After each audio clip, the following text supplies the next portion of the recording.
Good evening, and if you're just joining us, you are listening live to United Public Radio Network. I am your host, Lorilei Potvin, and you're listening to the Angel Rock. A little bit about myself if you've never been here before.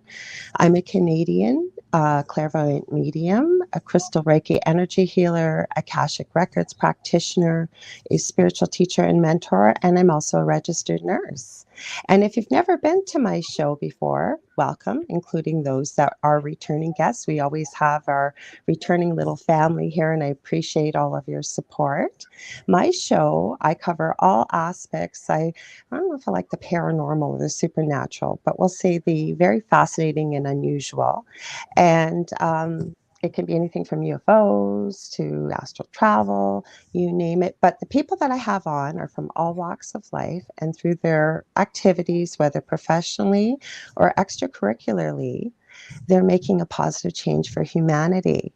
And my guest this evening is no different. He is a Canadian like myself. I should remind you too that you're listening live to this out of New Orleans, Louisiana.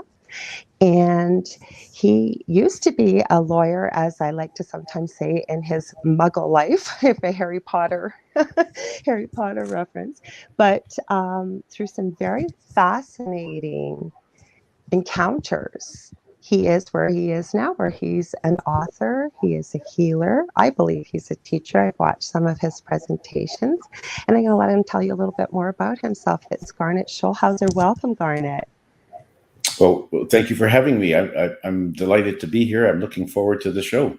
So am I, because my goodness, I was telling you before the show, and I'll give my partner show a plug, Del from The Delicious Recipe. No, it's not a cooking show.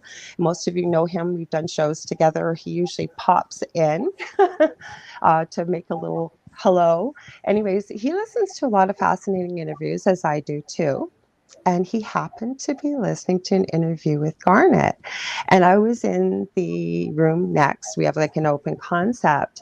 And I think I was doing some resin work. Most of you know I'm creating many resin pieces. Going to be opening a shop very soon. And I started listening to this interview and I went, holy crap, this is interesting. I got to hear this. So I stopped and I sat down. And as I listened to your story, Garnet, I got to get a hold of this gentleman. Like, I hope he'll agree to be on the show. And lo and behold, when you have so many people on your friends list, as I'm sure you do too, you meet people in the same field. And for whatever reason, you were on my friends list. So I was just telling you before the show, I think you were meant to be on here. So, you know what, let's start at the beginning, because this, everybody has this very unique, fascinating story about how we've ended up on these paths that we're on. So, you were a lawyer in your regular life, and then how did you end up doing what you're doing now? Well, it's sort of an amazing story. I was still practicing law in Calgary, in Alberta, in Canada. And I was a corporate lawyer, and I ended up practicing for a total of like 34 years. So I was in a large law firm in Calgary. Right. And one afternoon, I decided to take a stroll on the street just to get a breath of fresh air. It was like a sunny day in May. So I'm strolling down the street, and all of a sudden, seemingly out of nowhere, a homeless man jumps in front of me, and stops me in my tracks. And he looked like a typical homeless man. He had long, stringy hair, scraggly beard, dirty, slept-in clothes. And, I had seen lots of these people on the street before because they're usually panhandling for money. But I didn't go around him as I usually would with these people because he had these amazing, sparkling, dazzling blue eyes. They shone like two little blue stars. I've never seen eyes like that before. And he was looking at me, and I felt like he was looking right deep within me, right down to the depths of my soul. I sensed that he knew everything about me, everything I'd ever said or done. Wow. Life, which was strange because I never met this man before, never laid eyes on him before. But I didn't feel violated because at the same time, his gaze was sending me this wave, this gush of pure, unconditional love. Okay. My whole body with an amazing sense of peace, security, and well-being. I'd never felt so wonderful before in my life. Like, it was just hard to describe. It's just like I stood there like a deer caught in the headlights, basking in love this man was sending me. And then I don't know how long I stood there. It was like a time warp. And then after he eventually broke the spell by saying to me, "Why are you here?" And he promptly disappeared into a nearby store. Well, when I finally snapped out of my reverie, collected my wits, I thought, I got to go find this guy. Like, I need to know who he was. Like, who is this guy? Exactly. Who is this guy? So I went into the store that he went into, looked around. He was nowhere to be seen.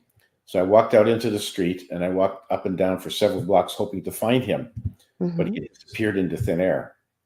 So that night I resolved I was going to go back the next day to try to find him. Okay. So next day, same street, same time of day, I started looking for him, walking up and down that same street. I was about to give up hope when I spotted him sitting all alone on a bench. So I walked up to him and I said, "Who are you? And why did you stop me the other day?" And he said, "I'm a soul just like you. I'm here to answer your questions and help you on your journey." Well, then my skeptical lawyer brain kicked in. Once you have a lawyer brain, you can't get rid of it. That's why I said muggles. I don't usually, but it's just, you're just so far apart from a lawyer to where you are now. Yeah. So my lawyer brain kicked in and I said to him, "Why do you think you can help me when you can't even help yourself? Because It looks like you've been sleeping on the street for weeks and you smell like a dead fish." Well, he just cracked a big smile and he said, "Looks can be deceiving because you look like you're a very successful corporate lawyer with everything under control, but we both know that's just a facade." He said, "You know what? If you want to, turn around and go back to your office and see if you can find the answers to all those big questions you've been asking yourself these years. See if you can find those answers on all those emails from your clients on your computer. Sit down and have a chat with me." Well, luckily my intuition was screaming at me that I had to sit down and talk to this guy. He sounds like he didn't leave your brain from the second you met him. So I sat down and started talking to him, and he told me his name was Albert, and he was one of my spirit guides in disguise. And so that was the beginning of a conversation, a dialogue that we had. Okay, I got to ask you one question though. What did you think when he said spirit guide? Like, had you heard that term before? Like, did you know what that was, or? I didn't even know what spirit guides were. I certainly didn't know that I had any. And so I just thought, well, okay, I'll explore, talk to this guy and find out what's going on. Yeah, find out what's going on. So he basically, it was a Q&A. I would ask him questions and he would answer it. And all the big questions in life, like who am I? Why am I here? What's my life purpose? And what happens to me when I die? I was raised as a Roman Catholic. I know what the church told me was that, God put you here for reasons known only to God. There's a bunch of rules you have to follow. And if you don't follow those rules, when you die, you'll go to an awful place called hell. And if you follow the rules, you go to heaven. And that was sort of it. And I had rejected that sort of a long time ago. And I was no longer a practicing Catholic. So I was always searching for these answers. And then Albert came into my life and they were all answered. And so this dialogue went on, as I say, for several months. Early on, he said to me, "By the way, I'm not just here to satisfy your curiosity. I want you to write a book about what I've revealed to you so that everyone, the whole world, can have access to it." Which sort of set me back because I had not even dreamed of writing a book. I mean, I was a lawyer and I would have been too busy. Never mind a topic like this. Pardon me? Never mind a topic like this. Yeah. So it was interesting that I found out later that I was the only one who could see him. Oh, wow. So he had manifested himself just for me. I could see him. I could touch him. I had reached out and touched him. He felt real to me. He said that no one else could have seen him. So if somebody had been walking by the bench that day, they would have seen me sitting by myself, talking to myself. See Albert. So that was quite interesting. And when I asked him later, "Why did you show up in my life?" Because he only showed up as a homeless man for the first 3 times. Okay. After that, he was just a voice in my head. We communicated by telepathy. So he no longer needed to manifest. And I asked him, "Why did you manifest as a homeless man?" He said, "It was his way of easing me into the conversation. Because had he just started talking to me as a voice in my head, out of the blue, I probably would have thought I was losing my mind. Like, what is this? going on here? So once I could identify his voice with the homeless man that I encountered, then I was already quite comfortable. And so that was the first encounter with Albert.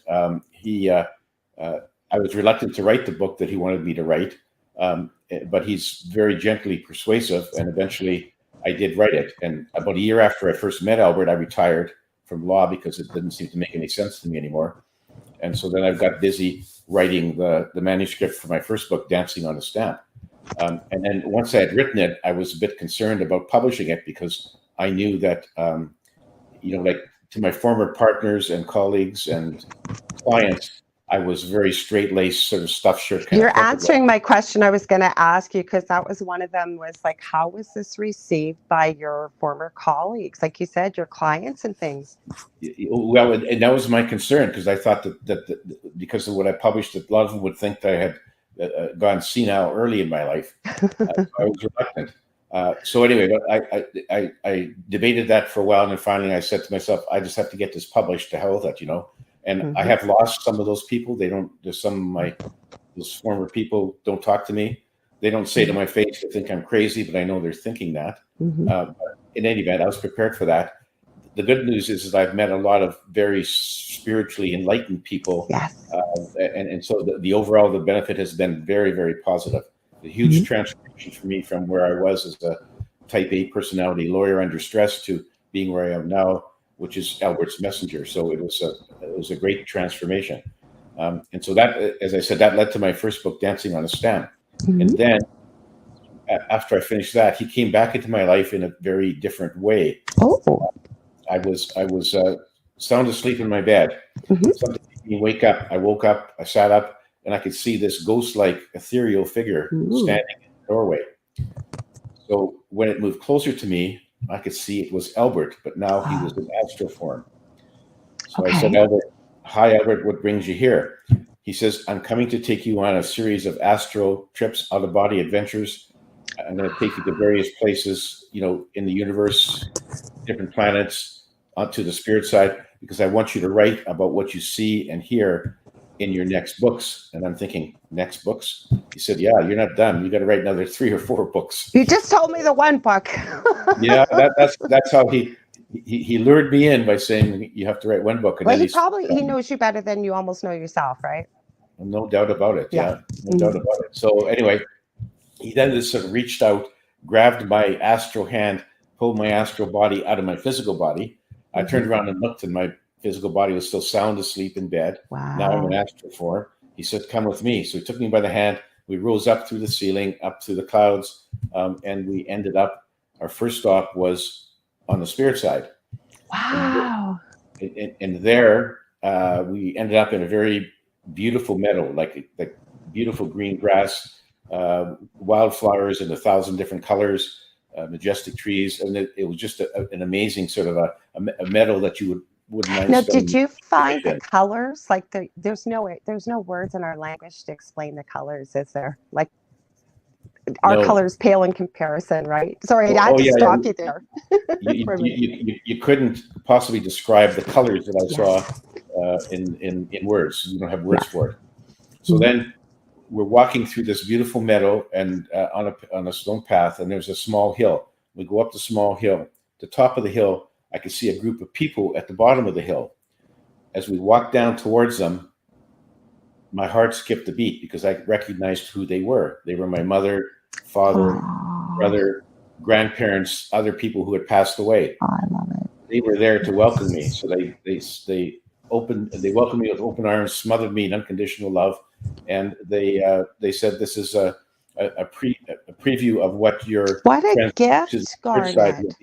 Sorry? What a gift you just received. Oh my God. I'm getting goosebumps. Sorry. I'm listening so intently here. You just got me like, oh, what a gift. So the interesting part was that I had a bit of a concern with encountering my mother, who I love dearly, but she was a very staunch, religious Roman Catholic. And I knew in my first book, Dancing on a Stamp, that I had kind of dumped on the Catholic Church. And I thought, oh my God, what is she going to think? But she allayed my fear. She said, if I was still living on earth, I would be upset with you because of what you wrote. But now that I'm here, I see the big picture. I can see the big picture, and what you did was great. So keep up the good work. So that was really nice. I mean, it just reaffirmed what Elwood had told me in our dialogue, was that everyone goes back to the spirit side. So all the loved ones that you miss, you will be reunited with them again. And that just reaffirmed it all, because there they were. And it was just a wonderful reunion. And then from there, he took me into this beautiful white city that he called Aglaya. And built themselves like white, sparkling white, like incredibly beautiful, like all different sizes and shapes. And we walked down the main boulevard. And there were a bunch of souls dressed in all kinds of different garments, different, I'd call costumes, from different eras. And I said to Albert, what's this all about? And he said, well, souls in the spirit side can appear to others in any form that they like, and they can change it as often as they like. So he says a lot of these souls are dressed in garments from a prior life that they particularly enjoyed. So it could have been from 500 years ago or 200 years ago, or wherever, all the different countries. So it was like amazing. From there, he took me into this big, majestic building called the Hall of Wisdom. That's what he called it. Yes. Inside there, in this big room, was a committee of 11 souls. They looked like they were wise souls, like gray hair, snow white hair, smooth skin, that kind of thing. He said, this is the Council of Wise Ones, and their job is to oversee all the incarnations on our planet. And so when people are preparing a life plan to incarnate on Earth, it'll be reviewed by one of these council members, and they review it to make sure that you're not setting out too many harsh challenges. Piling it all on like a big plate, like, because we're in our true form, right? But you don't think about, I have to live this. When you're in the spirit, you don't quite appreciate all the aspects of a life on Earth. And so some people will plan too many challenges because they want to evolve in a rush. Others will plan a cushy life where they won't really learn anything. So the council will sort of review the plan and give some advice. But ultimately, every soul has the right to choose what they want in their life plan. So, but the other thing the council told me was they had a message for me to take back to humanity. And they said that humanity, our current civilization on Earth, is at a crucial crossroads, that we have developed very advanced technology, but our emotional and spiritual intelligence has not kept pace. And as a result of that, too many of our people let their negative emotions like fear, anger, hate, greed run their lives, get out of control. That's why we have wars and genocide and crime and mass shootings and the whole trick. And because we have weapons of mass destruction, we could basically destroy all life on our planet if we unleashed them all. So they said it's very crucial for us to get past this crossroads and move on up the spiritual ladder so that we don't destroy ourselves. And they said they've watched other civilizations on our planet, human civilizations, rise up to great heights and then crash and burn for various reasons, like Atlantis, Lemuria. There's even a number of others we haven't even discovered yet. And so, so they're very concerned that we didn't end up with the same fate. Can I ask you one thing quickly there? Because I'm so glad you brought that up, because my partner Del and I have many interesting conversations, and our belief is that this civilization we're in right now, there's been many before, and I think you've just confirmed that for me, haven't you?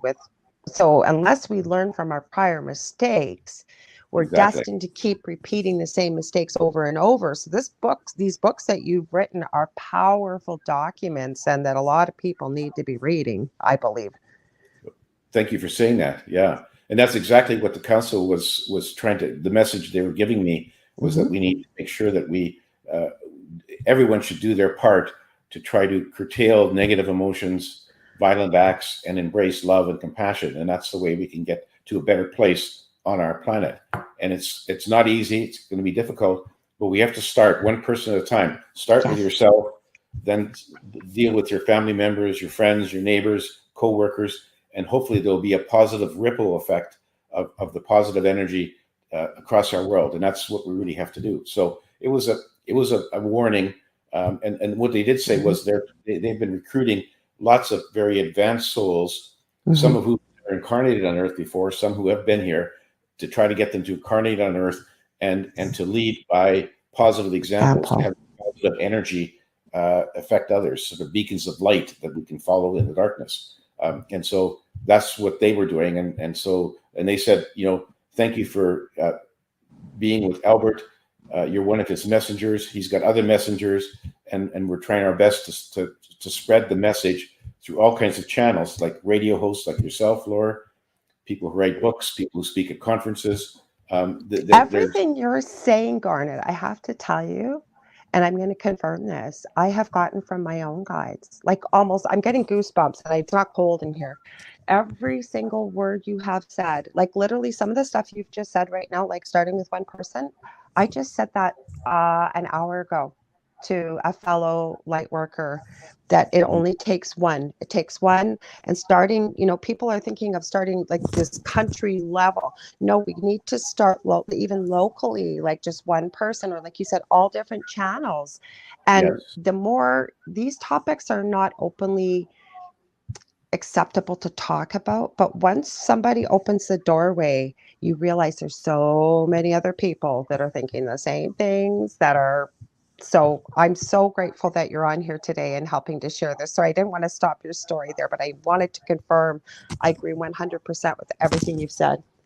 Well, thank you. Excuse me. Yeah, and so and so that was my first astral trip with Albert. And what happens is that when we finish our trips, I wake up the next morning in my bed, and I remember very clearly, vividly what I'd seen and heard in the astral trip, and then I would go to my computer and bang out some rough notes about what I saw, and they eventually formed the manuscripts for my subsequent books. So after the first book, all my subsequent 4 books are all about my astral adventures with Albert. And he's taken me to some amazing places. I've met some amazing wise souls on the spirit side, and I'm delighted to be part of his world, be his messenger. And the thing about Albert is that he has his own agenda. He wants me to see certain things, talk to certain people, so I can write about them. And he never tells me in advance what his agenda is, and he never tells me when he's coming into my life. So he won't say, 2 nights from now, I'm going to come and take you on a trip. He just shows up. That's just his way of doing things. So, but I'm used to that. I'm used to it. So the astral trips are all in my subsequent 4 books, which are Forever with Spirit, Dance of Heavenly Bliss, Dance of Eternal Rapture, and then the last one, which just came out, is Dancing with Angels in Heaven. So that's the sum total so far. People have asked me, am I going to write another book? And I said, I don't know. I'll wait for Albert to give me my marching orders, which he hasn't done yet. But. Well, no, you answered some of my questions. So I was going to ask you, because I know there is no time or space on the other side, that past, present, and future is happening at the same time. But some of your interviews, and I wanted to ask you about some of these things, if you're open to talking about it, because you've met some incredible beings. I was hearing you talking about these spider type beings, and I'd love to. I've got a million gazillion questions, but I thought, where would you like to start? Like, what's some of the interesting things that you feel would be really pertinent for people to start, even if it piques their curiosity hearing this? Because a lot, we've got this general feeling of fear and anxiety, divisiveness, hate, all these lower vibrational feelings that we've discussed, you've just mentioned. And people are looking for hope. People are looking for answers. So with what you've encountered with Albert and throughout your books, is there anything maybe we could start with, or something you think is really interesting, whatever it may be, start giving people some hope and to start doing their own research and building on what you've shared? Yes, and I will share some of them. There's so many things I can talk about. I feel like a mosquito at a nudist camp. I know what to do, but I hardly know where to start. Well, after I heard, I'm just going to tell you before you start, after I started listening, and I listened to bits and pieces from different interviews, because I told you before the show, I just say to Spirit, people that listen to the show know Spirit is collectively many of these things you're talking about. Where are we going with this? And that's where it goes, right? But you, some of the topics you talked about, I went, oh my God, like I got to ask him about this. I thought, no, we're not going to have enough time, but go ahead. I'm going to stop talking. I want to hear what you have to say. One of the things to be interesting to a lot of people is the question of is there life elsewhere in the universe? Are ETs real? Are UFOs real? Well, that was clearly answered for me. Albert said that we have been visited by a number of different races, not just one, different races over the years. Like they started way back when time began, and they've been watching what's going on. And these ETs are, he said, are all benevolent. They're not going to harm us in any way. They're here to help us. They're watching what's going on, and they do help us in subtle ways. They will send us inspirational or intuitive flashes to people to invent things or develop techniques to make our lives better. And they've done this over the ages, but it's all very subtle. And so some inventor says, I just came up with a great idea about whatever, the light bulb. Chances are that they were inspired by the ETs who are trying to help us have a better planet. So they're there to help us. Actually went to visit a group of ETs that were orbiting our planet. They were grays, the typical kind of grays. And they just confirmed what Albert said, is that they're there to watch what's going on. The interesting thing is that they have amazing technology. Like they have warp drive. They can travel between the stars. Anti-gravity techniques, the whole trick.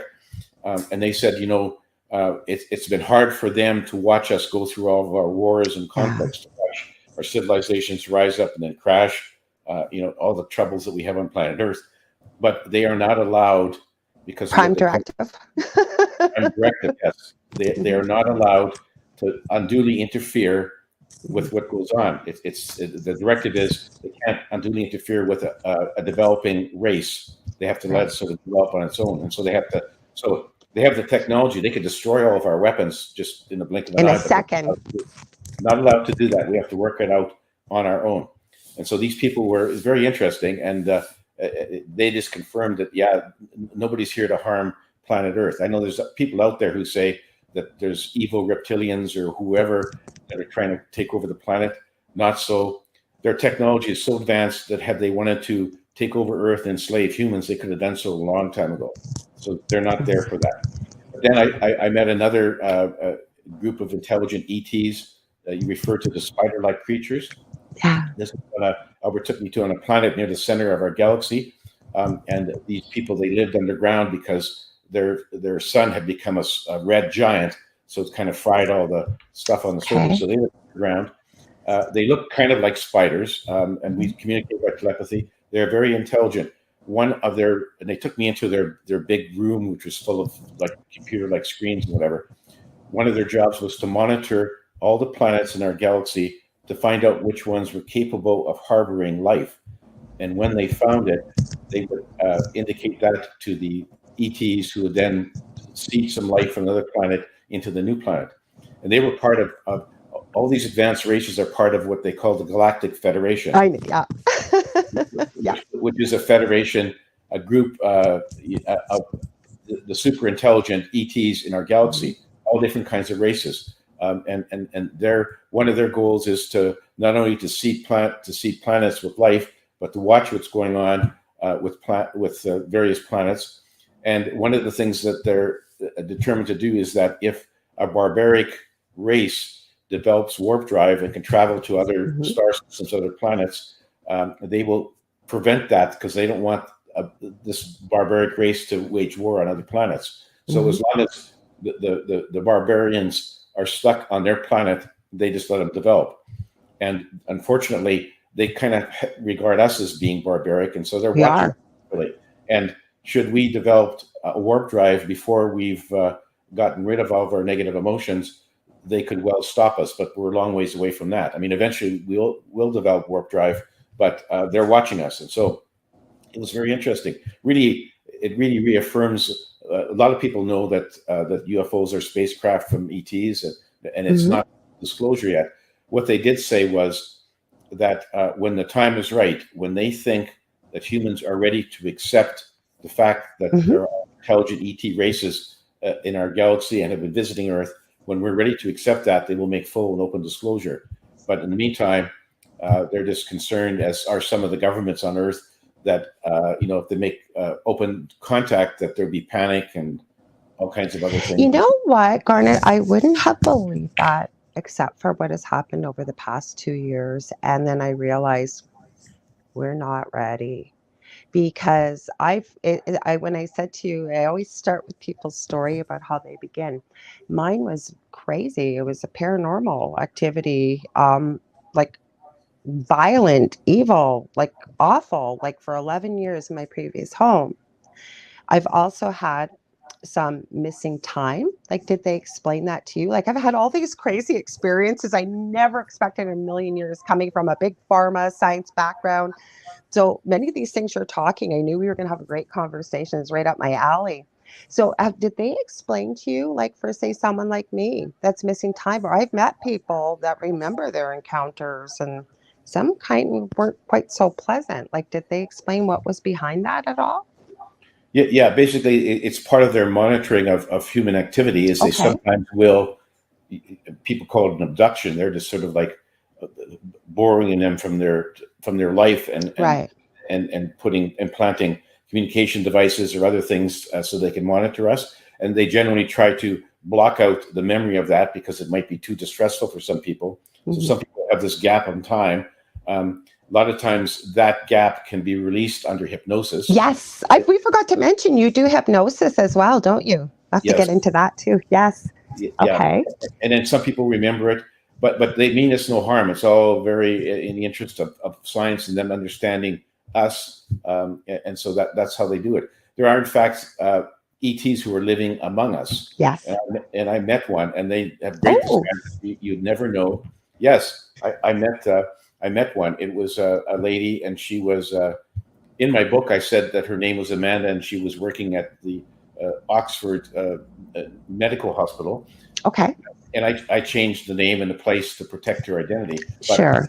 she was. I was there with Albert, and she was in her human disguise. And then Albert said, "Okay, let's show him what you really look like." So her disguise dissolved away, and she was a blue humanoid alien. So like one of the avians, like sort of more like that, or just like I'm not sure. Arcturian, or Yeah, I'm not sure what you mean by those, but she was just a blue humanoid. yeah, because Arcturians, like with the readings I get with people that come in, especially with mediumship. So I agree, like I said, with everything you've said here. That, and I don't know everything. I tell people that, nor am I 100% right. Nobody is. We're human. But I've had some interesting. I had this lady that had a near-death experience, and she kept calling it her visions. And she actually, I'm not going to say abducted, but she was aboard an alien ship. And I don't know, I believe she had really advanced telepathy, but she didn't realize it. And she was telling me about the beings that were there. And she was laying on a table. And as she described them, I literally could see them. And there was a blue humanoid who she described. And I'm looking up as I'm talking, doing the reading, and I go, "Is this them?" She goes, "Oh my God, that's him right there." I'm getting goosebumps again. And he was very humanoid looking, blue. And she explained he was Arcturian. And then I've heard of the avian race before too, as I understand they can be quite that brilliant, brilliant blue, but more bird-like features. I don't know everything, but this person was basically pretty much like a human, except no hair and stuff like that, but blue skin. And then she mentioned where she came from, and I didn't think to ask. I was just interested in well, talking. I know there's so much to see and take in, so I hear you. And so what she was doing, her disguise was sort of a very advanced holographic disguise, which was so real that nobody around her could have detected that she wasn't human. So she worked in the neuroscience lab in this hospital, and her object was to try to figure out what makes humans have negative emotions or let their negative emotions get out of control. So she was trying to help humans by trying to find why we do this, because these negative emotions are quite unusual with all the ET races in our galaxy. Like we're a one-off kind of group, and and I actually did find out on another trip why it is. But she just said she didn't. If she knew why it was, she didn't disclose it. Anyway, so there she was. She said there's a bunch of them. Nobody will ever know who they are. They can't be detected, and they're here again just to help us. And so they're very, very, very friendly.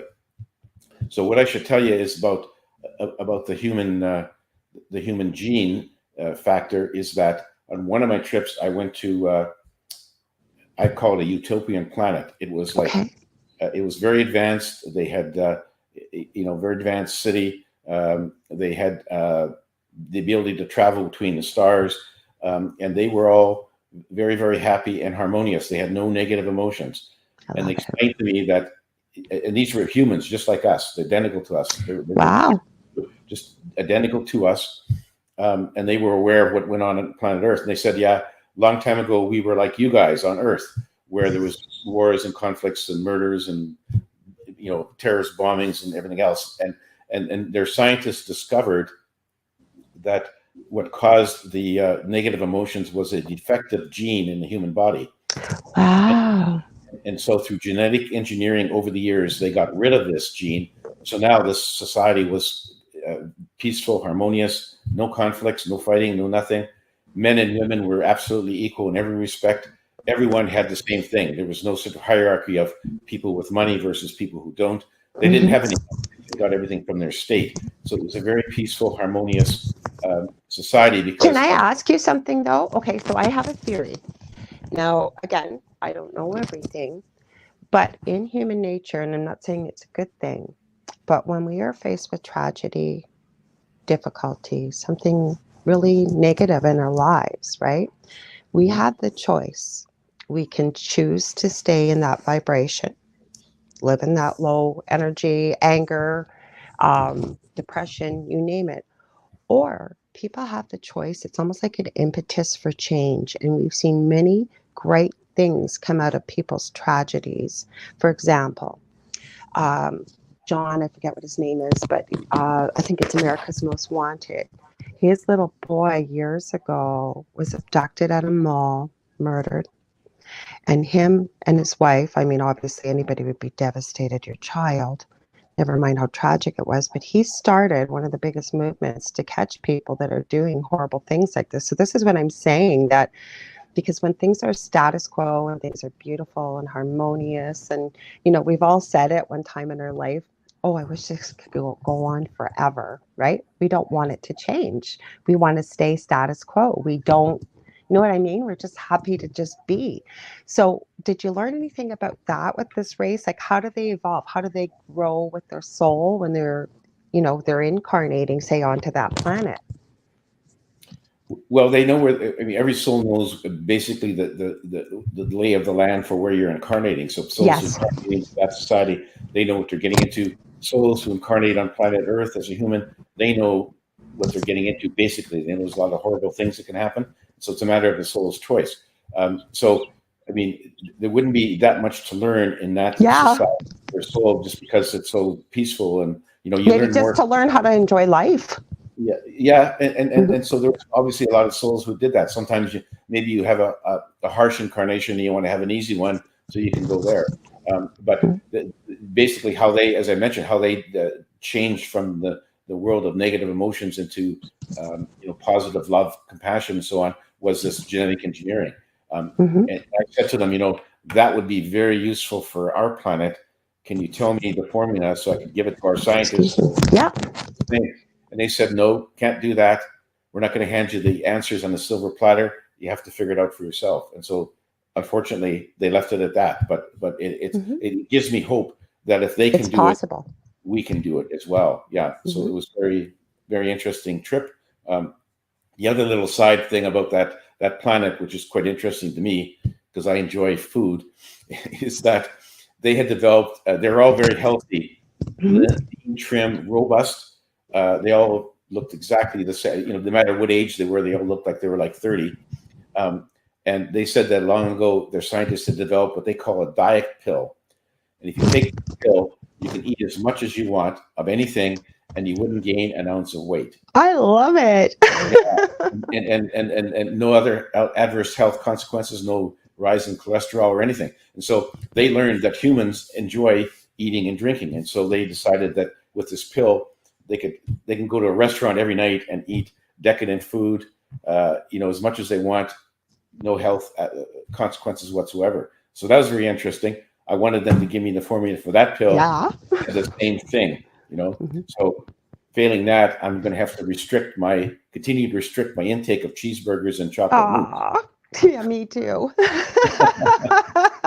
Because I know I have a friend, maybe you've met him, Augie Nost. He's with Broadcast Team Alpha, him and Nori Love. Maybe you haven't. Maybe I have Sorry, repeat his name. Augie Nost. He's it's with Broadcast Team Alpha. If not, I'm gonna have to introduce you guys if you're open to it, because I'm telling you, this is right up his alley. And I remember years ago, he said to me, do you know who won the Nobel Peace Prize? I think it was back in 2009. And I said, no. Why would I know that? He goes, because everybody in the world should know about this. I said, okay, do tell. This is a private conversation. Actually, we've talked about it when we've done shows. And he said it was two scientists that discovered what is responsible for the aging process. He said it was never put out in the public, never advertised.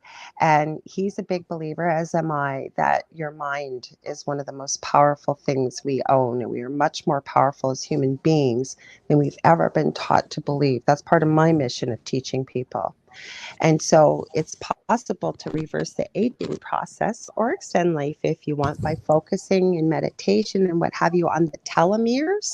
So I didn't know if Albert had shared anything about, say, anti-aging, or these people, like you said, they all look 30 years old. Yeah, and these people live for several hundred years because they had done away with all diseases, and they could fix traumatic injuries and so on. So they lived for a long time. And in fact, these people, when they decided that time's up, they would go into what Albert described as vapor chambers, where they literally go in there and get vaporized, and they go back to spirit. And so that's how most of them ended their lives. They chose to do it. It was sort of like, okay, I've been here for 300 years, time to move on. So no guilt of you committed suicide, you're going to hell, because how many times do we see that? Never mind as a medium, people that are so afraid to cross, if you will, because of what their religious dogma that they're afraid of, right? Yeah, and I was raised with that, of course. Me too. Hell and purgatory, But anyway, Albert he clearly indicated to me that hell, purgatory do not exist. The devil doesn't exist. That they're all inventions by religious holy men to control the masses through fear. And that's when you try to explain this, though, I'm sorry, I didn't mean to interrupt. I was just going to say, because in the beginning, I really struggled with this because I went to Catholic school, I was forced to go to church. Very similar story like yourself. I was not a practicing Catholic anymore because none of it made sense. I never believed God was this angry, vengeful being that if you didn't listen to his 10 commandments, he was going to strike you down and what have you. And when I first heard this concept about, there is no hell, there is no purgatory. But I had a hard time. And now what I've realized that we're thinking from our human perspective here, because you get people. I had somebody on a call-in show I was a guest on asking, is there a hell? And again, I always remind people, I don't have all the answers. It's just my understanding. We're looking at this from a human perspective of justice versus punishment versus not understanding the bigger picture that we're incarnating. I think I heard you say this, many of us do, that we are basically everlasting energy souls, just here to have a human experience in this physical body. It's clumsy, it's frail. We come in with spiritual amnesia, but that, we make all these agreements with other people. It's almost like looking at a play, if you will, right? And when we look back on the life, we see that, we're the main character, and all these players are coming in from the wings to help the play all play out. So they're there to play their part to help us achieve. We've made agreements before, but when you try and explain this to people, it's so hard to wrap your mind around it. I'd love to hear your thoughts on that, because I see you nodding. Well, you're absolutely right. When we prepare our life plans, of course, we set out certain challenges and lessons that we want to encounter to grow and evolve. But we need to have the cooperation of the other souls who are in our life, like parents, siblings, so on. And so we tend to travel in soul groups where the groups will get together, and one time you're the mother, next time you're the son, next time you're the uncle, and we sort of change places, change sexes all the time, so we get the full perspective of a human life on Earth. And so we need to have these people, sign on to our life plan or sign a contract, and we agree to be part of their lives. And so that's how it all works. But the thing is that you can't sort of force somebody on the other side to become part of your life. So it all has to be a cooperation. Yes. We'll agree to go and become a part of our lives on Earth. The trouble is, of course, as you mentioned, is that once we get here, we forget all that. Yes. So we're left to be floundering around and try to find our way through life and try to hit all the points, or as many as we can in our life plan. But most of the time we don't, because we stray off course. Okay, sorry guys, we cut off here. Hopefully we can melt this. Go ahead, Garnet, as you were saying. Yeah, your metaphor about life on Earth being like a play is very much dead on. Albert says that souls on the spirit side, when they look at what's going on Earth, they look at it as sort of like a play. And so you see, when you're in a play on Earth, say you're starting in a play on Broadway, and the script calls for you to stab and kill another actor, when the curtain goes down, you don't get arrested for murder because it didn't really happen. Okay, so souls on the spirit side, when they come back from a life on Earth, they look at it as the same way. They say, okay, this person, that person, everyone was following a script, but it doesn't last forever because you leave everything behind except your memories when you go back to the spirit side. So that's why people have trouble with the idea that everything goes back to the spirit side. So, for example, if you were to kill me in this life, when we both get back to the spirit side, I won't feel any hatred or animosity or need for revenge because there's nothing but unconditional love there. And so it'd be sort of like, okay, we were in a play together and you killed me, and all right, well, we'll go on to the next play, kind of thing. So that's a very apt metaphor that you described. Life is like a play. That's very hard for us here because when we're here, it seems very, very real. Because we're experiencing it, and it's been so it's so difficult. But when we get back and we look back, exactly like you said, it's like, why did it seem so difficult? It's the same reason when you talked about the Council of Advisors as we're picking or making our life plan or contract, right? They're there to help guide us and advise us because it's such a different perspective from being in our 3D self versus, say, 5D or higher up where we come from, right? I call it going back home. Yeah, exactly. And because, as you mentioned before, because there's no linear time, there's just a big now. So what we would view a lifetime of 80 years for a human on Earth seems like a long time.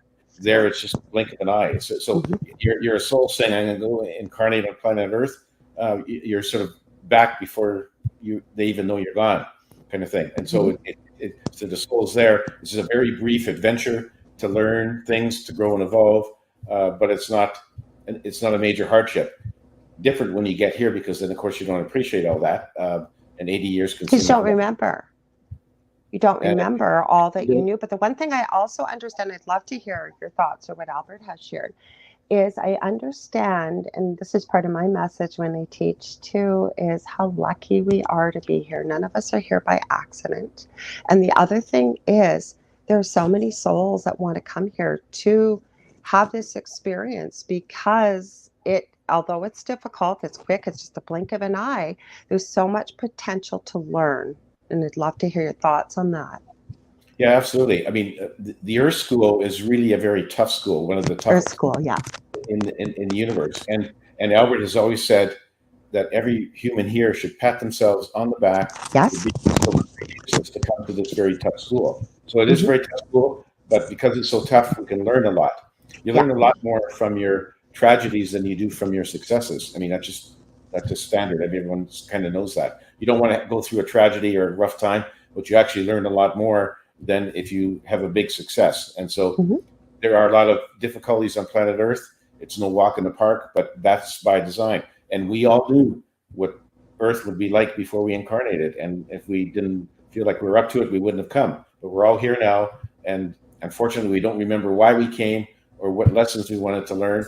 And that's where we have to sort of try to rely on our spirit guides who are constantly sending us messages about which way we should go. So when you come to a fork in the road, your guides would tell you to take the left fork or the right fork, and they're doing that with a view to they know what's in your life plan, so they know what you really wanted to intend to do. The problem is that their messages are very, very subtle. They're like flashes of intuition, whispers in your mind, gut feelings, coincidental events. Too many of us just don't recognize these messages, don't know where they're coming from, and don't pay any attention to them. And that's one of the big problems. So our challenge as humans is to try to be better listeners in terms of what our guides are telling us, and they're coaching us 24/7. They're always there. You're never alone, and they want us to have the best journey possible. But they know that we're probably going to stray off course. And no matter how many times we take the wrong turn, we'll never become lost, because we'll always go back to the spirit side where we can regroup and decide, okay, what did I learn from that life? And do I want to have another one? And if so, what challenges do I want to put in my next life? And it's all free choice. Nobody tells us what to do. We don't have to reincarnate. We can stay in the spirit side, or we can go over to the spider-like planet and incarnate into the spider creature if we want. Anywhere in the universe, we can take any life form we want. So it's entirely up to us. And it doesn't matter whether you've had. I often, a lot of my clients in hypnosis have a question like, how many lives have I had? It doesn't really matter. I asked Albert, how many lives have I had? He said, oh, several hundred. And I said, does that make me an old soul? And he said, no, you're just a slow learner. Oh. I don't want to hear that. Because that's what you're very intuitive, because I'm finding you're picking up a lot of the things I'm thinking or going to ask you. Because what I have found, now I could be wrong, but I find that if you want an old soul or a slow learner, some of us are slow learners, okay? Yeah. But those of us that say versus a new soul, and so lots of times we can't tell the difference. Sometimes I believe I probably run into some newer souls, could be wrong, but my point is that I find that a lot of people that either I believe are old souls or are here maybe for the light worker path or whatever, they don't always have the easiest lives. It's almost like, you hear the old saying, God doesn't give you more than you can handle, but we do. We have a lot on our plate. And again, we always have that choice, I believe, right? You can sit, and we've all met people like that relish and live in victimhood, and my life is so horrible, and God, feel sorry for me, feel pity, whatever. Or we have the choice to evolve and grow and learn.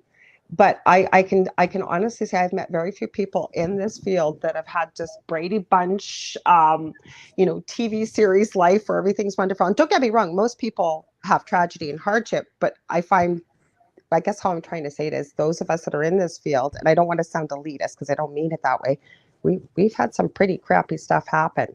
What's your thoughts? Like, is it because we've had the experience to know how to deal with it before, or what has Albert shared? Yeah, it helps, because as even though we forget most of the things, we do develop as souls. We do have some knowledge that sort of will spring forward as we go into a new life, and so we don't start from scratch every time. We do remember some things. There are some memories from past lives, some lessons, some wisdom that does leak through to our current life. We don't know where it's coming from, but it does happen. So you don't sort of start at the bottom rung of the ladder every time. You can kind of, as you move, you can kind of start at a higher level. Yeah. And it's really interesting that I should tell you a funny story. I'd love to hear it. When Albert first told me that I could choose my life, and I chose this one. And I said, well, if I had a free choice to choose my life on Earth, why didn't I choose to be Prince Charles? Yes. I mean, he's got lots of money. He's got 150 servants. He even has one servant who squeezes the toothpaste onto his toothbrush. Are you serious? Yeah, I read that somewhere. I didn't make it up. I read it somewhere. And so I said to Albert, well, okay, but I really would have thought being Prince Charles would be a lot easier life. And he said, no. He said, not for you. He said, we thought that you needed to have the experience of squeezing your own toothpaste. And so that's why you're in this. But we all get an opportunity, don't we? Like, I don't know. I have some odd conversations with my partner about stuff like this. I always have. Or I was thinking about this the other day. Like, I'm sure we've all had at least numerous opportunities to say, you see, I'm not into that kind of stuff, materialism and whatever else. I could care less, right? And I think part of it is with working, I always say, working in the NICU, I was been there to see life at the beginning hundreds of times, never get tired of it. It's such a miracle. And then I worked in palliative care before I hurt my back. And, some of the biggest life lessons I learned, I worked with the homeless. Actually, when I first went into community nursing, I was a VON nurse, a Victorian Order of Nurses. And the one thing I've learned, it doesn't matter where you come from in life, but especially if you're terminal and you've got time to go through that process, I have never heard with hundreds of people being so deeply honored to be there. They chose to die at home and to be part of that process with that family. is I've never heard a patient say, I regret that I didn't make more money. I regret that I didn't buy more yachts, that I didn't buy more this. It's always, I wish I had told people that mean the most to me how much I love them, and every day, several times a day. I wish I had spent more time with my children growing up and just spending the time, like things like this that matter. I'd love to hear your thoughts on that with Albert too. Because like I said, you see these celebrities, or you see Prince Charles having someone squeeze his toothpaste. We've probably Yeah, had those lifetimes too. What he said was that he was being facetious, obviously, when he's telling me the story. But he said, you can look at anybody, you can look at a movie star, royalty, sports star, and may think they have everything going, but they all have their own problems. And so you can't tell what's going on with them. I think we're seeing that with Johnny Depp right now. Not that I'm following it, but I actually said to Dell the other day, I said, we're nobody. And I said, we've got nothing to hide, but I would not want my dirty laundry out there for the world to see. And when you're seeing what they're going through, dear God, oh, dear God. And, you think they got everything, right? They got money, they've got fame, they got all these things people aspire to that think that are so important. But we never really know what goes on behind closed doors, right? Yeah. No, that's right. And we never really know why we chose our lives. I mean, we know that we're here to grow and evolve. What in particular we wanted to accomplish, we're not allowed to know that, which makes it very difficult. We'll get all that when we go back to the spirit side, because then it'll be like, here's the life plan I had. And you sort of check off, okay, I've got these boxes, but I missed the other ones. And it's all a matter of, and then the big thing about when you transition back is you have a life review. Yes. And you can review the life you just finished in very great detail. And with no judgment, right? No judgment. Yeah, it's just nobody judges you. God, source, nobody judges you. Mm-hmm. You in effect judge yourself in terms of sort of like, I'm rating my performance, not in any way to cause somebody to feel guilty or remorseful. It's just a learning tool. One of the neat things about a life review is that you get to not only see what happened around you or what you did, you get to hear the thoughts and feel the emotions of the people you interacted with, which is really a great learning tool, because you can go through life, you can offend people without intending to, just by saying something. Right. You realize that one of the things you have to do is, before you speak, think carefully about how the other person is going to take it. And if you don't want to go around offending people, you have to think about that and try to not offend people. The life review really helps you realize all the places that you've offended people, but also the good things. If you were shoveling the driveway of your senior citizen neighbor one day, they were watching you through the window, you can feel their love and gratitude for you. So it's not just the bad things. You get the bad, you get the good, you get the whole picture. And then you sort of go away from there and say, okay, do I want to go back to another life? And if so, what am I going to try to improve on? What kind of life do I want to get into? So it's very, very, very interesting. And it's not distressful at all. And it's, everyone goes through this, whether you like it or not. You go through the life review. And it's not that anyone would object to it, because it's really a good, you hear stories of people who are drowning and their life flashes before their eyes. Well, the life review is like that, except it's not brief. It's sort of like watching a 3D movie. You can go slow, you can go fast, you can go back over things, whatever you want.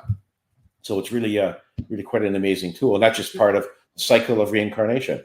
And it's just sort of the finishing touch to a life on Earth. And then you can decide where you go from there. I love what you're saying there, because again, I don't know, I've been doing a lot of deep thinking. And guys, I should have said this. I've had this influenza bug for 2.5 weeks. Garnet and I have been trying to plan this, and he was so kind. He said, you want to maybe rebook. I said, no, I've been dying to talk to you. So I've been doing a lot of deep thought, and exactly some of the things you said, Garnet, including, and I'm not always perfect, but I do try to remember this, that, you get someone that's a real jerk to you, like they're just awful, or you're in a store, or, whatever it may be. We're human, yes, and I know that's an excuse, but yeah, sometimes we have knee-jerk reactions, but I do try to remember it's not my job to judge. But the most important thing is, and it relates a little bit to the life review, is we have no idea what is going on in somebody's life. Especially if there's someone we don't know and we encounter them. There's a really good series, actually, again, Dell watching TV. I think it's called The Outlaws, from the UK. It's Stephen Merchant. He worked with Ricky Gervais, I think. Anyways, from the UK. But what he did was he made this series where these most unlikely people from all walks of life have broken the law over in the UK, and they have to get together to perform 100 hours of community service. You don't know why they're there. There's a lawyer, there's a businessman, there's a girl just going, like, you name it. But now the series is going through breaking down what their stories are and how they ended up where they were and why. And I think that's so important. If we could just remember this as human beings. What does Albert share on that, or what's your thoughts? Yeah, I mean, he's told me many times is that, you know, and to repeat myself again, is that this is a learning experience on this planet, and we chose it. So above all, we should not ever think of ourselves as the victim. You know, like people would get into tough times and they say, well, why is God or the universe doing this to me? It's not doing anything to you. You chose your life. The thing you have to do is that when you come into a situation is to learn from it and say, okay, what should I learn from this, and then move on. So it's always a continuing learning experience, and that's just part of why we're here. One of the interesting things that he told me about life on Earth is that he says no one dies by accident. So our souls decide when to leave. And when we develop our life plans, we all build in like 5 or 6 exit points. When you come to an exit God, you're speaking my language. I've studied near-death experiences for 40 years, and I was going to ask you about this, but go ahead. I know you didn't mention that, but go ahead. Getting all excited. So when you travel through life and you come to an exit point, your soul can then decide, okay, do I want to leave now, or do I want to move on to the next one?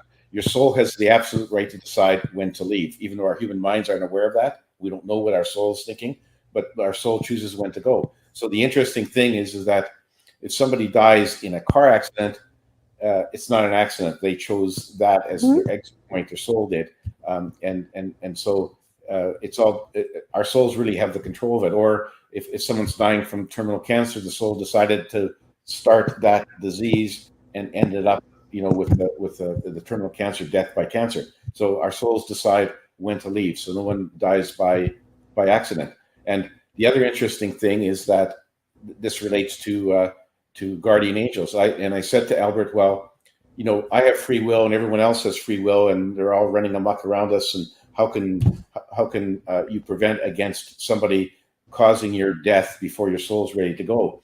He said, oh, well, that's where guardian angels come in. Guardian angels know when your soul wants to leave. And if you're in a situation where it could end up with serious injury, death, they will intervene. And so it's very nice to know that we have guardian angels, we have guides. I've seen video. Have you seen video of like actual light beings? Like there was one video I've seen. It was a gentleman, I think he was working on an 18-wheeler rig or something like that. He had security cameras and the rig gave through and it crushed him, like went down on him. And you literally can see on the video these 2 lights coming up underneath. I'm getting goosebumps again, lifting up the rig so he didn't die. He had a hell of a recovery, but yeah, those is guardian angels, and they can actually physically intervene, like lifting things up. They can, you know, if you're at an intersection and they can see that if you go to the next intersection, you're going to get T-boned by somebody, they will delay your light so that you're not there at that intersection. That's what I try and tell myself. If I run into a delay or, God forbid, a flat tire or whatever it is, I try and remind myself, there's a reason why we had this delay. Doesn't mean I'm going to ever know what it is, but there is a reason, right? Yeah, exactly, and it's usually your guardian. Excuse me. You know, and sometimes, like you say, if you're going on a plane trip where they can see the plane's going to crash, they will send you messages to say change your flight, and if you don't follow that, they'll give you a flat tire on the way to the airport, and you'll miss your flight. You know, as you mentioned, So it's very comforting to know that they're there to protect us, but when our time's up and our soul says we want to go, they will stand to the side and let the accident or the cancer or whatever else happen. So plus I also understand, like I said, I've studied near-death experiences for 40 years, professionally as well as personally. And I believe I had one as a toddler. I was very, very ill at a fever of 106 and kept seizuring, and they kept sending me home because the seizure didn't happen and emerge. And then the last one did. And I was in the hospital for 2 or 3 weeks. It was my mom said I had a head full of ringlets. I was about 2.5 years old. The next day, my hair went poker straight for years. Like she just almost said, it almost sounded like I'd had a complete physical change. But the thing I wanted to ask you, and I've often wondered, I get lots of questions about this, is the purpose of a walk-in and also a near-death experience. Like, I know it can be an exit point, but is it also maybe to remind souls why we're here? Maybe our work isn't finished. I've heard many of those type of messages. I'd love to hear what your thoughts or Albert has shared with you on that. Yeah, and we did talk about that. He said that when somebody has a near-death experience, they are taken to a place, generally the spirit side, that their guides think that they need to see. That's why not everyone in a near-death experience sees exactly the same thing. They get shown what their guides think they need, and it's to remind them who they are and to send them on a different course in their life, so that most people who've had NDEs, they sort of change their life, their outlook on life changes, and everything changes. And so this is sort of like to get them to change course and carry on and learn some more in their journey. And I'm pretty sure that most people who have NDEs no longer fear death. And they just carry on, and they come back with gifts. Like I found most people come back with gifts like that they didn't have before. Have you seen that too? I don't deal with a lot of NDE people, but I know what Albert told me is that they're very real and they're there for a purpose, and their guides orchestrate them to a place where they will see something, talk to somebody that will help them realize who they are and then change their course. And so it's all tended to be very positive. And it seems like there's more and more people with NDE experiences, but Albert says they've always been around. Years ago, people were afraid to talk about them, and now people are starting to come out, and so you hear a lot more experiences about NDE. So it's all very positive. It's a learning tool for the people on Earth. I mean, I've never had one. I don't hope to actually die to go ahead and do one. I mean, I get all my information from Albert. So I have my... You're so blessed. You really are. I have my experiences with Albert, and I don't have to die. But you know, he never tells me, he won't tell me personal things. He won't tell me when I'm going to die. Oh, you don't want to know that, do you? Nobody wants to know that. He's not going to tell me that. He doesn't tell me what I should do tomorrow or next week or the next month. He says I have to figure that out for myself like everyone else. That's not his job. His job is to tell me things that he thinks everyone should know and understand, and so he speaks to me directly so that I can write books about what he's telling me and what I see. And so that's why he comes to me in that way. And that's where I was going with this. Let's talk about your healing and hypnosis really quick, and I want to get into your books. We're almost out of time. I told you this 2 hours was good. I could probably have you back every week and have a different conversation. Well, the hypnosis modality that I do is called quantum healing hypnosis technique, QHHT, and a variation of that is BQH, beyond quantum healing. The difference between the two is that QHHT has to be done in person, so that we have to be in the same room. BQH can be done remotely using Zoom, but you get to the same result. And how I got into this was that all of my books were published by Ozark Mountain Publishing, which was owned by Dolores Cannon. Oh, I love Dolores. Yeah. And so I met Dolores through the publishing scene with my books. Actually met her in person once in 2013 in Arkansas. Cool. Because her daughter took it over now, right? Yeah, Julia took it over. Dolores passed away in 2014. So after I'd finished the manuscript for my fourth book, I said to Albert, what should I do now? He said, you're going to write book 5, but put it on the back burner for now. I want you to take the QHHT course. And I was familiar with I hadn't really thought about it before, so I took the course on his advice. He's always given me good advice, and so I took the level 1 course online.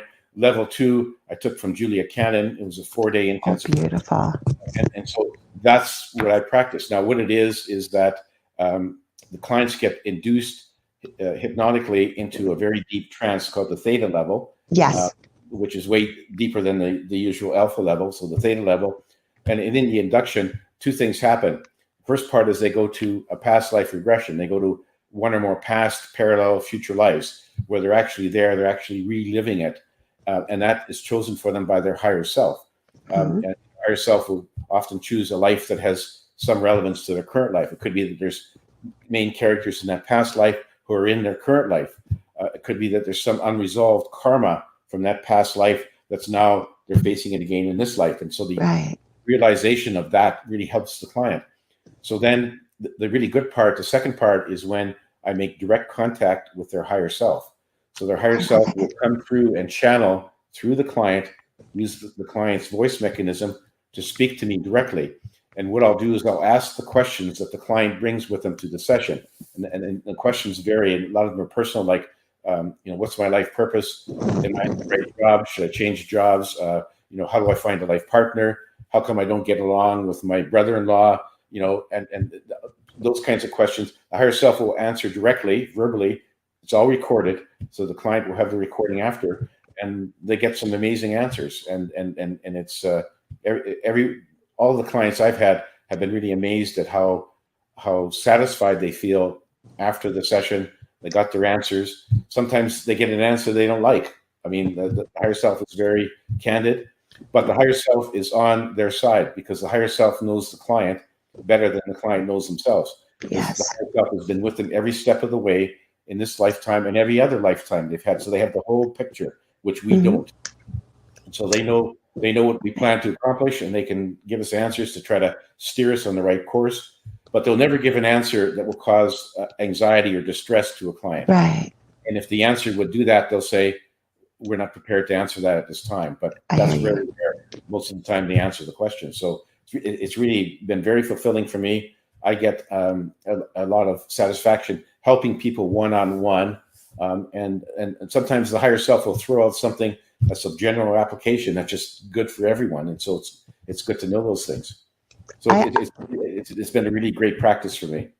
I love it because I've been drawn to it for years. I'm signed up with Julia's letter now and stuff, and I've often thought that might be a course sometime I wanted to take. So I'm glad you've explained it so well for people, because believe me, it's life-changing, isn't it, Garnet? And very instantaneous, like when you connect at that level, right? Like if someone wants to make a change or the answers or what have you.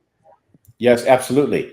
And they can also help you people with phobias and health afflictions. They can actually fix some of the things, or they can tell the client what they need to do, change their lifestyle, their diet, or whatever it is to fix whatever is bothering them. And sometimes it's quite simple. Sometimes somebody I had a client who had a constant pain in his stomach. Doctors couldn't figure out what it was, and the higher self said, "Oh well, in a past life, some thieves stabbed you in the belly to steal your food." So that was sort of coming forward. And then once the realization was there that this is a hangover from a past life, it disappeared. And the higher self said to keep it away, they had to change their diet because this client was on a junk food diet.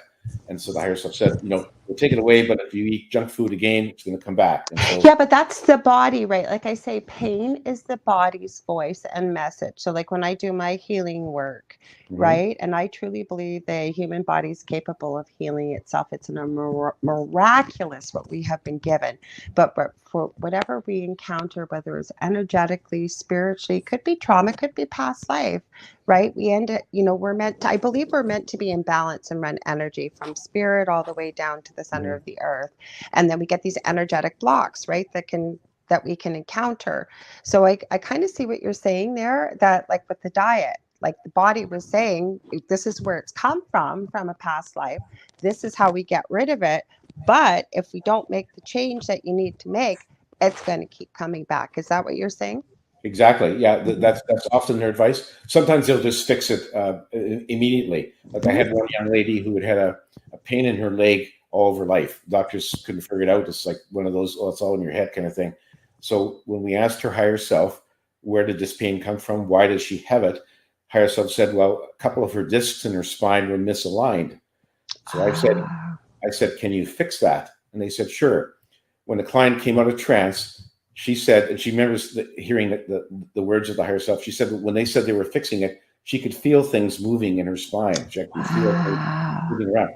And she no longer had a pain in her leg. And so that's an example of how they can do it, immediately. But in some cases, people identify with their affliction. If they identify with the affliction, they can say, yeah, I want to be cured of whatever, but deep down inside, they do not want to.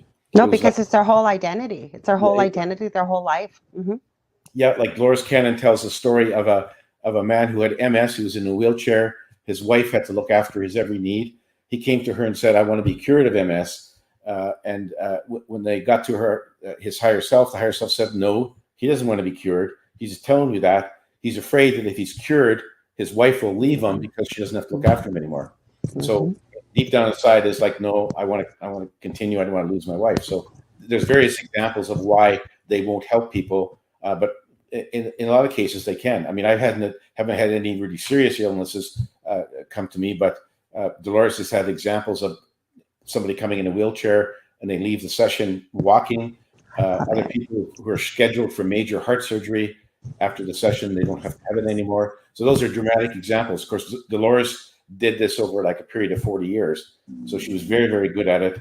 And so I'm just struggling to follow in her footsteps. But you know what, Garnet, you must be meant for it, or Albert wouldn't have steered you in this direction. And I truly believe that, because when we connect with our guides, you know what, and I don't know if you found this, but I find that if I don't listen, no, I'm not going to get punished, but lots of times I get to see the repercussions of maybe why I didn't follow it, because I don't know about you.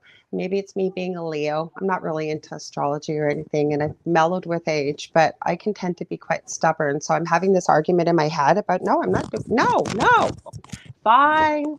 Like, for example, very quickly, Dell's friends, they know what I do. Again, you know, people are respectful, but I'm sure they think I'm a wingnut. So we were going to a barbecue there, and I heard Spirit say, grab your, it was one of my mediumship decks. And I'm arguing in my head, no, I'm not bringing that with me. Grab your deck. I'm not bringing it with me. They think I'm a nut. Bring it with you. Fine. So I grab it. We get there. I run into this girl I'd never met before. And her mom had passed away about 6-8 months ago, and she was having a really hard time with it. And we ended up doing the most beautiful reading in the kitchen of all places. And then I don't need the deck, but I find it's powerful, right? It's quick, easy answers, whatever Spirit gives you. Usually the card will match with it. It's kind of a really cool thing, right? And then afterwards, she had mentioned in the reading that her mom's favorite color was fuchsia. I almost got tears sharing this with you. And there's a picture of her and I, and I think it was Dell or somebody else. And right in front of her, there's a whole light of fuchsia right in front of her heart chakra. So there's an example, right? Now, nothing bad would have happened, but I wouldn't have had that opportunity maybe if I hadn't listened. Have you had that happen too? I've learned from experience that when Spirit asks you to do something, whether it be Albert or whoever, because eventually, if you can dig in your heels and be stubborn, eventually they're going to win. And so now I just learned when Albert says, do this, okay, sir, away I go, you know. So I've learned that you have to sort of follow the advice, otherwise it can go hard on you. And so I'm very keen about following Albert's advice, and everyone really should do it. But the trouble is that our minds, to pardon the pun, have a mind of their own. Yes, our egos are always there. Our egos think that they know what's best for us, but they really don't. And they're always trying to interfere with messages from Spirit. And oftentimes in the QHHT sessions, people will be in the hypnosis, they will hear a little voice, which is their ego, saying, you're not hypnotized, you're just making this up. And the ego is trying to derail the whole thing because they don't want you to contact your higher self. You know, Dolores Cannon used to refer to a person's ego as Mr. Stupid. Getting in the way. I have a mentor that I work with for my Crystal Reiki master's course, and I loved how she did. She said, you know, you keep hearing in this light worker field or whatever people want to call it, you need to banish your ego. You need to banish your ego. Well, your ego is there for a reason, right? To keep you safe. So what she taught us, and I really like, and I've kind of adopted this method when teaching, is to make friends with your ego. So, for example, when we're doing an Akashic Records practitioner, we invite the ego to be a participant, but they are to sit on the guideline. How do we word it? To sit on the sidelines as a curious participant. If there's any questions or feedback, we're willing to entertain it. We're willing to listen to it, but we want you to feel a part of it. But we don't need you to take the reins, basically. That's exactly what I advise clients when I hear that little voice. I say, just tell your ego to stand to the side. You can watch what's going on, but we do not need you to participate. And that often works. And people just, people stand to the side.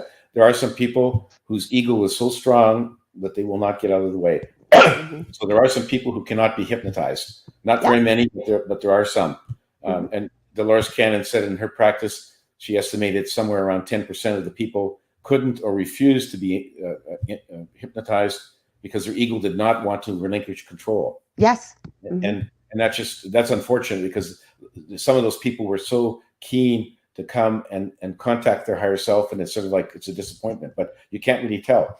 People who are very left-brained are harder to hypnotize than the right-brained people. Left brain is judgment, analysis, mathematics, science, and the right brain is creativity, and artists and painters and so on do well mostly in the right side. But but you can't tell when you're talking to someone. You can't really tell initially which side of the brain they spend most of their time on. But hopefully, people come with the right brain in the forefront, and that makes it so much easier for me. Well, I wanted to really touch on a point very quickly, because I know other people that do forms of the type of work that you do, not QHHT, and I think it's very powerful with the level that it works with, at the theta level, with the subconscious, if you will. But I know this is possible. Like, I have a friend actually that is a light worker and going through some serious neurological surgery they're going to need on their neck, and they've just been told, the doctor said they can't do anything. And I've said this to so many people: why wouldn't you try something like what you do? Because you know what, we're not guaranteeing a cure, but for a little bit of your time and a little bit of an investment, imagine if you could avoid a whole surgery. Because I've said, like, I've had back surgery, I've failed back surgery. I can't go back to be a nurse. I have my license. I wasn't meant to be a nurse for the rest of my life anyways, obviously, with what I'm doing. But my whole point is, if you don't have to have surgery, why would you? Because once it's cut, I keep telling people, it will never go back to what it was, with what God, your creator, source, whatever your belief is, you were given naturally, right? Yeah, no, exactly. And yet you have to be, you're dead right. For somebody who's facing surgery, what do you have to lose by doing this? I mean, you 4 or 5 hours out of your day. If it doesn't work, you're no worse off. Exactly. Then you avoid surgery. So I entirely agree with you. I do too. Now we're almost, I knew 2 hours. I knew from watching some of your interviews, and I try not to do an interview the same as everybody else. And I understand everybody has a different style, but and I've been on many shows too, and people just ask you this, read down the list. I wanted to see where this conversation was going to go, but I want to touch on your books very quickly, especially your new one that you have out. So what kind of messages does it have for humanity? Because again, we touched on this in the first part of the show. We've got this collective of fear, anxiety, divisiveness. Like, I'm guessing there's probably a lot of messages in there to help humanity kind of come together as a whole. Or I'd love to hear, what's going on with that. Like, what's in there for people? The messages haven't changed very much. They've been the same. But in my 5th book, I describe a scene where I'm on the spirit side, and I got to sit in on an orientation class for new souls. Souls who've been to Earth before. So it was Albert and Sophia, the chair of the Council of Wise Ones, giving this course. And it's like in the stadium, and these souls had never been to Earth before. They were just giving them the lay of the land, to making sure they understood what's involved in an incarnation on Earth. And so there's a lot of, they go through the start of the universe and the source, and they go all the way through all the things that have happened and where they are, and it's really a good, in a way, it's a bit of a summation of some of the messages in all my other books. It's sort of all there in one shell, and it's very interesting. The humor is alive and well on the spirit side. I don't know if people realize that, but there's lots of humor. Lots of humor. Excuse me. One of the funny things was, at the beginning of the class, Sophia says to them, "So you want to incarnate on Earth?" She says, "Well, my first advice to you is run like hell." Yes. Don't even bother. But she was facetious. And anyway, it's really a good sort of discussion of the cycle of reincarnation, formation of the universe, why we're here, what happens after, what happens when we die, and then there's a couple guest appearances. What I call guest appearances. One was by Jesus. Another one was by Gaia, the consciousness of Mother Earth. Love Gaia. Mm-hmm. Gaia has, and I had a couple of conversations with Gaia, and it really surprised me, because I just thought that our planet was inert molecule. Our planet has consciousness, and she had a very interesting message, and you've probably heard this as well. Her message was that she loves all of her creatures on her planet dearly, everyone, including humans, but she's very upset with humans and the pollution they've been causing dear old Mother Earth. And she said that's very upsetting to her. It causes problems with her other creatures, causes problems with the planet, the atmosphere, everything else. She says we really need to curtail our pollution or it will end badly for us.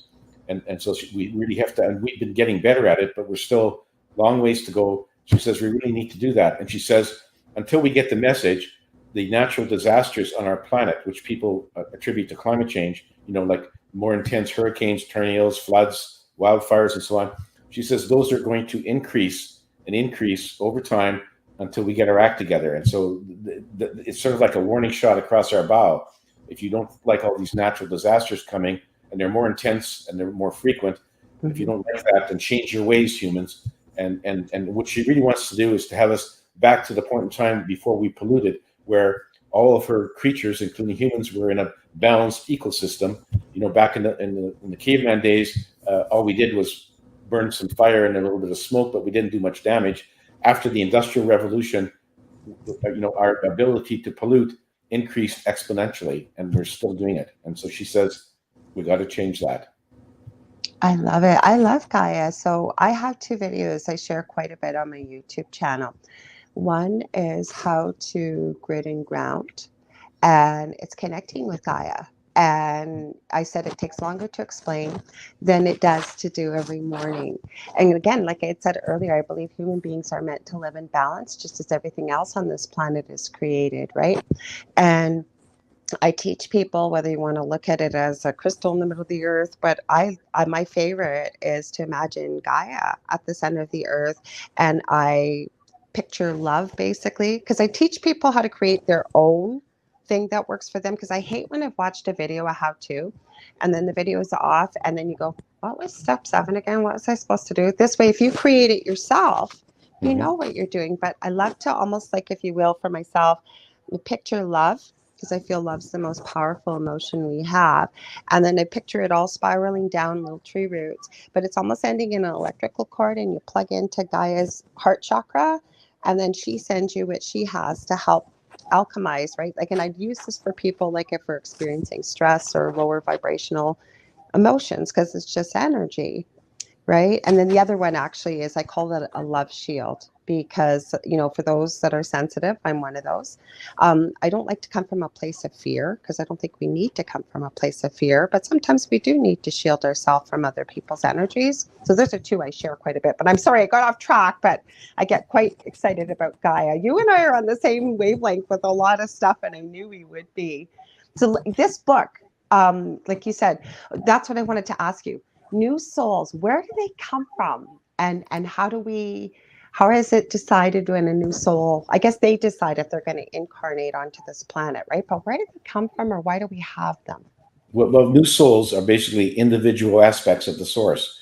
And I was taken on one of my trips to sort of the central sun, one of the focal points of the source, where I could see basically sparks of light coming out, spinning out from the sun. Those are new souls. They're created constantly.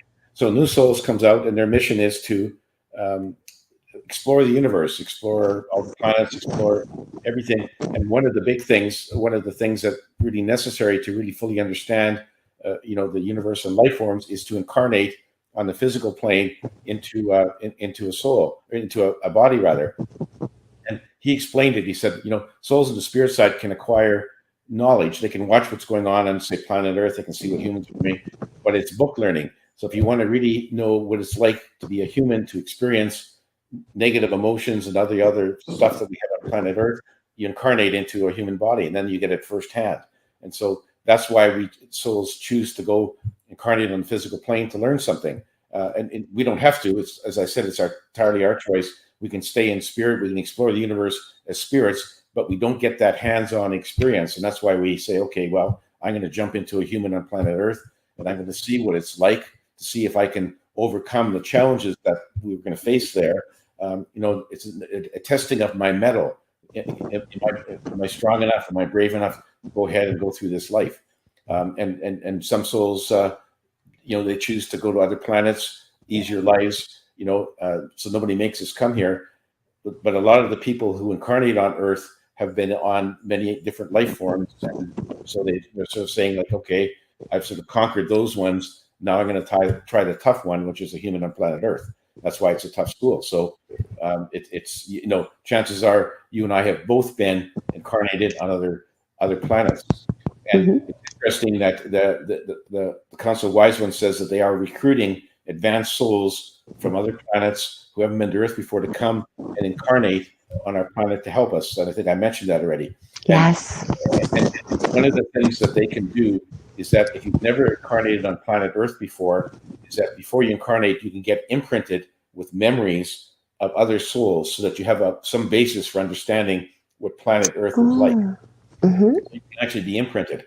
And if you had a number of lives on planet Earth before, you don't need to because you have all that experience already. Right.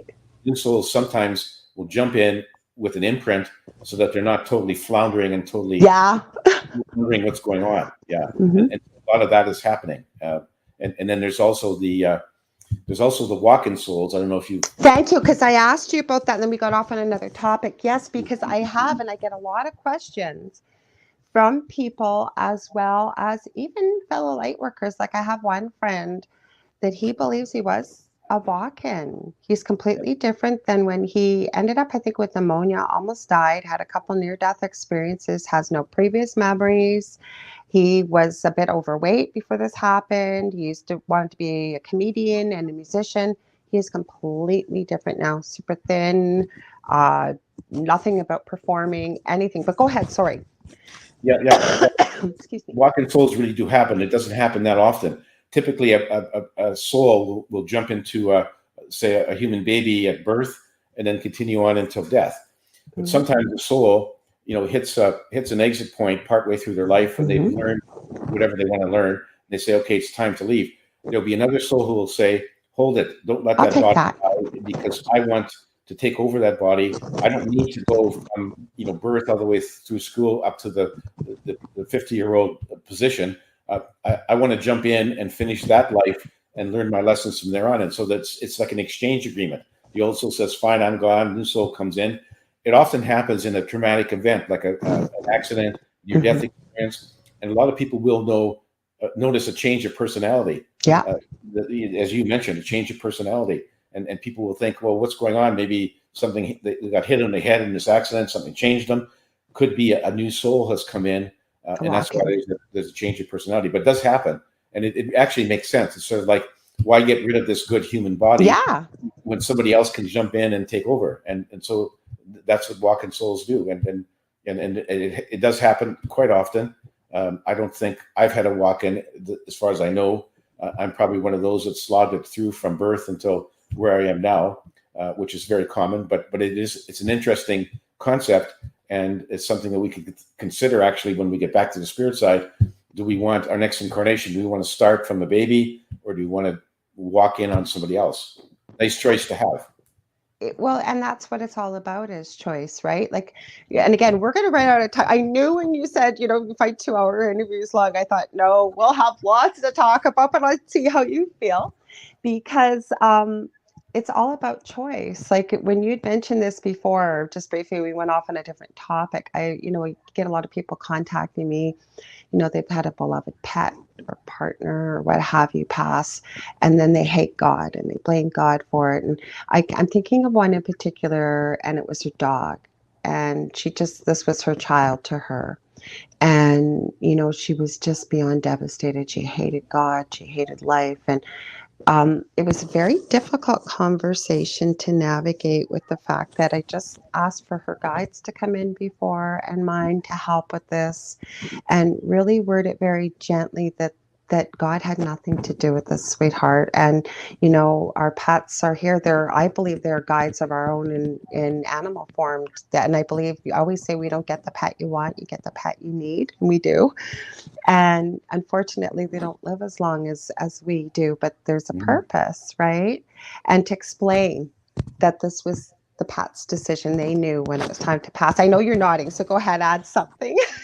Yeah, no, you're absolutely right. Animals do have souls too, just like ours. Absolutely. In fact, you and I may have had previous lives on Earth in an animal that we don't remember. And to a lot of people, it's like a horrific thought. Like, I don't want to be an animal when I leave here. I don't want to go back to be a snake or a rat. Well, the fact is you have a choice. And if you've been in an animal before and you're now on a human, you're probably not going to go back to the animal life because their lives are very simple. It's actually a good way to get your feet wet on the earth plane is into an animal because their lives are very simple. They don't have to worry about mortgage payments or saving for retirement or putting their kids through college. They don't have any of that. All they have to worry about is where can I get my next meal and how do I avoid being eaten by a fox? Human lives are much more complex. So it's the chances of somebody going back to an animal are very slim. But everyone's pets, people who missed their pets who died, and that we lost our little dog like 3 years ago. Oh, I'm sorry. It's very sad, but I know that she will be there as part of my welcoming party when I transition over.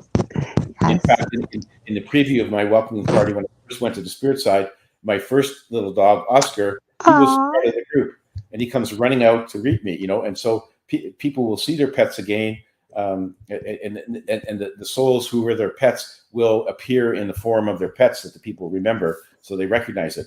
But it was very interesting because in my first discussion with Albert, and I said to him, "Do animals have souls?" He said, "You need only look into the eyes of your little dog." Yes. And that was right. I mean, they do. And in fact, after our most recent dog passed away, she gave me signs. I mean, I was sitting there all alone in the house one day, and I heard the pitter patter of her feet on the hardwood floor. But of course, she wasn't there. But she was just saying, "Hi, I'm okay. Don't worry about me." And she I have pictures. There is a girl I was talking to. It was quite a few years ago, and we were on Skype. And she was in bed. She had quite a few health issues. And as we're talking on video, I said, "Did she used to have a cat that laid on the pillow right beside you there?" "Oh, yeah, that was my Boo." She goes, "Boo, I just adored him. He passed away." I said, "Well, I hate to tell you." "Well, I don't hate to tell you. I'm going to tell you.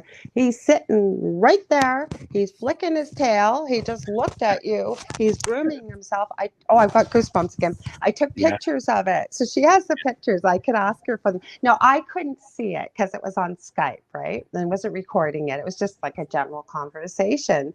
But they do come back. And we've had many pets do the same thing. Yes, I hear you. Yeah, and that's very comforting to me. Anybody who's had a pet, dog, cat, or iguana or whatever, it's nice to know that when they pass, they've gone back to the spirit side, and you will see them again. And it's really very comforting because they become part of the family. People fall in love with their pets. They are your family. Yeah, they are.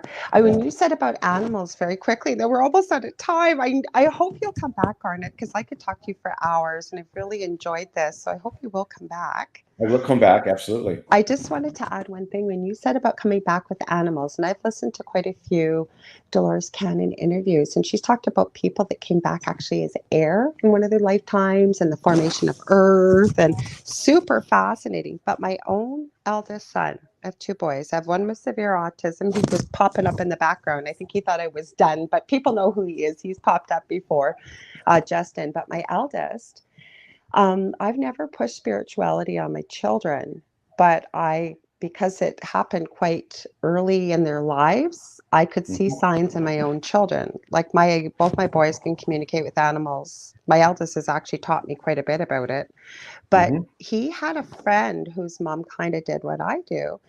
And she took them through almost like, I think she called it a soul journey. She was more like a shamanistic practitioner. And my son clearly remembers his life as a wolf. He told me the whole thing. He had to be about probably 14. And I didn't know he was doing it at the time. He came home and then told me about it. I didn't have a problem with it. And I thought it was so fascinating because I've run into people over the years that say, "No, we can't cross species. We can't do this." How do you know we can't cross species? How do you know we can't? I believe totally about this. So I'm so glad you mentioned that yes, we have had lives as animals, right? Yeah, absolutely. Yeah. And I've had a lot of actually clients in the QHHT sessions when they've regressed. They've gone to a life as an animal on Earth, or sometimes a foreign life on a different planet. Like one person was a green blob, another person was a flying animal on a planet where all the animals flew. Another one was a little fairy. I'm not sure which planet it was, but she was a fairy fairies with wings. She had a magic wand, and so it's really quite incredible, because these people are reliving a past life in a different life form, which really expands our horizons to know that we're not just humans and that other animals, have different souls or whatever. No, it's all one and the same, and we're all part of the big cycle of reincarnation. I am so glad that we did this together. That's why I did not want to reschedule this. I didn't talk today, so I'd have a voice, and I've been so looking forward to this. Like I said, I really hope you will come back on. I know my listeners are going to love this. The only bad thing about a pre-recording, when we're live, the chat, we can see the chat, because I have a lot of people that show up that have questions, and I'm going to try and figure out a way. There supposedly isn't, but that when I do run this live, I will let you know when we run this live. And I don't know if we can do it on Facebook or something. I will figure it out, because I know there are going to be so many questions and comments. So where can people get a hold of you? I want them to buy your books, because these are like manuals to help you navigate what the heck we're going through here on Earth, I feel, anyways, from what we've talked about.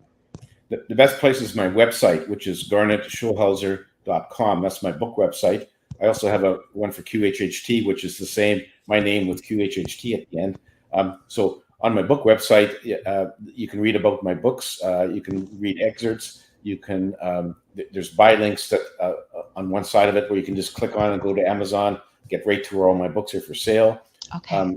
I record all the radio shows I do. Like when I get the recording for this, I post them on my website and on my YouTube channel, so people can go back, and if they miss the show, they can get it there. And my email is on there. If people want to send a comment or a question, please do so. It's contact@garnetschulhauser.com. My name is hard to remember. If you Google Dancing on a Stamp or any of my book titles, you can get to my website. And so that's a good place to contact me. I strive to read and reply to all of my emails. And so if they have a question or comment, fire away. I love it. And I want to remind people too, and I didn't have a chance to tell Garnet this, my show and all the shows on this network, we are covered, the archives or the replays, anywhere where talk radio or podcasts are carried. So iTunes, iHeartRadio, Spreaker, SoundCloud, Spotify, Podbean. I mean, one time I think I was looking up an app for something else. I was a guest on a show, and I was looking for something, and one of my interviews was on there. Like, I think we are everywhere you can find us. So I want to thank you again for being here. I want to remind people, if you want to get a hold of me to book a reading, healing session, I do mentoring sessions. You can get a hold of me on facebook.com/The Angel Rock. I have 2 groups on that Facebook well, not page, but on Facebook, Paranormal University for all things paranormal. And then we have the Angel Rocker Tribe for many of the things that Garnet and I talked about tonight. And I will be back again next Monday. Don't forget, new time. It started actually last week, 6 p.m. to 8 p.m. Eastern Standard Time. And again, Garnet, thank you from the bottom of my heart for being here. I look forward to having you back on again. Thank you for having me. I enjoyed this. It's very delightful. You're a great host, and I absolutely will come back again. I can't wait, because I was so excited to have you on here. So I send you all good morning, good afternoon, or good evening, wherever you may be.